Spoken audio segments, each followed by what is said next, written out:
Salamlayıram mərkəzi müəllimlər. Bu gün sizə rəy mövzusunda danışacağıq. Rəy mövzusu əlbəttə ki, şagird üçün, ümumiyyətlə insan həyatında rəy əhəmiyyətli bir məqamdır. Əgər bizə kənardan rəylər verilməsə, biz öz səhvlərimizi və yaxud da doğruluqları asanlıqla görə bilmərik. Rəy insanı həvəsləndirir, rəy insanı inkişafa aparır, rəy performansı yüksəltmək üçün bir vacib məqamdır. Rəy insana güclü, müsbət, hətta mənfi tərəflərinin necə aradan qaldırılmasını açıq-aşkar şəkildə göstərən bir vacib elementdir. Biz rəy deyəndə başa düşürük ki, rəy əlbəttə hansısa insanı tərifləmək deyil, ona qiymət vermək deyil, həmin insana sadəcə bunu belə et deyə istiqamət vermək deyil, xüsusi bir anlayışdır.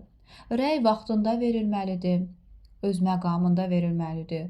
Rəy şagirdlərə öyrəndiyi bilik bacarıqlar üzrə verilməlidir. Onların o nailiyyətləri düzgün şəkildə dəyərləndirməlidir. Rəy şagirdlərə həssaslıqla çatdırılmalıdır. Yəni, şagirdin özgüvənini, özünə inamını sarsıtmaq olmaz. Əksinə, özgüvən möhkəmləndirilir, stimul verilir, sən bunun öhdəsindən gələcəksən, istiqamət veririk və şagirdimiz daha da inkişafa gedəcək. Rəy forması düzgün hesab edilməsi üçün hər zaman deyirik ki, düzgün rəy forması konstruktiv rəydir, yəni dəstəkləyici rəydir. Burada özünə inam da var, özgüvən də var, stimul da var. Səhvlərin gələcəkdə edilməməsi üçün verilən doğru istiqamət də var və həmçinin şagirdlərin nailiyyətinin dəyərləndirilməsi də var. Bir var destruktiv, bir var konstruktiv. Destruktiv rəy forması isə düzgün rəy hesab edilmir. Nəyə görə? Emosiyalara və keçmişə yönəlmiş bir rəy formasıdır və heç bir əhəmiyyət daşımır. Müəllimlər, bir var konstruktiv rəy. Məsəl üçün mən deyirəm ki, sən düsturları yaxşı öyrəndiyinə görə, daim bu tipli tənliklər üzərində işlədiyinə görə, bugün tənliklərdə heç bir səhv etmədən hamısını düzgün yazdın.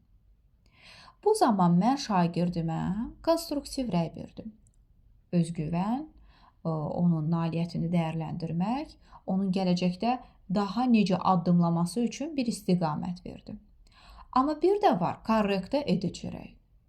Müəllimlər, korrektə edici rəy birbaşa səhvə yönəlir. Biz əvvəllər hamısına konstruktiv rəy deyirdik, amma artıq sonradan bunu biraz daha da təkmilləşdirib ayırdılar. Korrektə edici rəy səhvlərin buraxıldığı məqamda həmin səhvin anındaca həll olunub aradan götürülməsidir. Necə? Məsəl üçün, biz deyirik ki, cümlədə orfoqrafiya səhvləri buraxılıb. Müəllim şagirdə həmin orfoqrafik qaydaları izah edincə, şagirdin diqqəti yayınacaq. Müəllim dərhal ona başa salır. Məsəl üçün, və yaxud da hər hansısa bir sözün sətirdən sətirə keçirilməsi zamanı. İzah edir ona ki, hecalar, məsəl üçün, sait səslərdən ibarət olan hecaları sətirdən sətirə keçirmək olmaz. Bunu bir cümlə ilə ifadə edib, həmin səhvi onun üçün düzəldir. Və yaxud da məsələ həll olunur. Məsələ həll edərkən, məsələnin 3-cü hissəsində şagird müəyyən bir səhvə yol verib. Ola bilər ki, mötərizə içərisi və yaxud da tənlik şəklindədir. Müəllim dərhal onun üçün bu səhvi aradan qaldırması üçün izah edir və həmin səhvi aradan qaldırır. Artıq siz deyirsiniz ki, bəs müəllim həmin mövzunu ona izah etməsi, bu doğrudur, bu konstruktiv rəydir. Müəllim ona yenidən izah edə bilər, yenidən başa sala bilər, istiqamət verə bilər. Amma anındaca şagirdin diqqəti yayınmadan, həmin anda müdaxilə edib, səhvi aradan qaldırıb və bir balaca istiqamət verərək belə səhvlər olarkən bunu bu formada edə bilərsən deyiriksə, bu bizim korrektə edici rəyimizdir. Məsələn, vurma belə deyək, cədvəlinə əsasən hər hansısa bir cavabı səhv yazıb, müəllim dərhal həmin cavabı düzəldir və ona izah edir ki, vurma cədvəlində məsələn ardıcıllıq belə bir formada aparılır və yaxud da tənlikdir. Tənlikin birinci hissəsi tapılır, daha sonra ikinci hissə hesablanır. Və yaxud da bir qrafikdir. Absis ordinat oxlarını ona izah eləyir ki, biri azaldıqca biri çoxalır və yaxud biri endikcə digəri çoxalır. Bunu sadə bir şəkildə dərhal ona başa salır və həmin andaca buraxılmış səhv aradan qaldırılır ki, bunu elə biz şəklimizdə də görürük. Puzzle tam şəkildə qurulub, şagird bir dənə səhv buraxıb, ola bilər, belə deyək, düşünülmədən, diqqətsizlikdən, ya həqiqətən nəyisə başa düşməyib.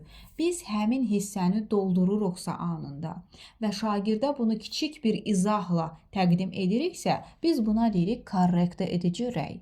Və buna qısaca açar sözlə deyirik səhvlərə yönəlir. Buraxılan səhvlərin aradan qaldırılması. Bu korrekt edicidir, korreksiyadır.